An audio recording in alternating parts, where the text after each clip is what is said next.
उसे नहीं जुटलाता, मगर हर वो शख्स जो हद से गुजर जाने वाला बदअमल है, उसे जब हमारी आयात सुनाई जाती हैं तो कहता है ये तो अगले वक्तों की कहानियां हैं। हरगिज़ नहीं, बल्कि दरअसल उन लोगों के दिलों पर उनके बुरे अमाल का जंग चढ़ गया है। हरगिज़ नहीं, बिलयकीन उस रोज़ ये अपने रब की दीद से महरूम रखे जाएंगे, फिर ये जहन्नुम में जा पड़ेंगे। फिर इनसे कहा जाएगा ये वही चीज़ है जिसे तुम झुठलाया करते थे।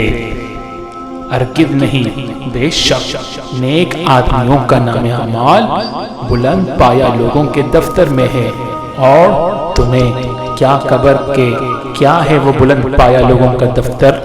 एक लिखी हुई किताब जिस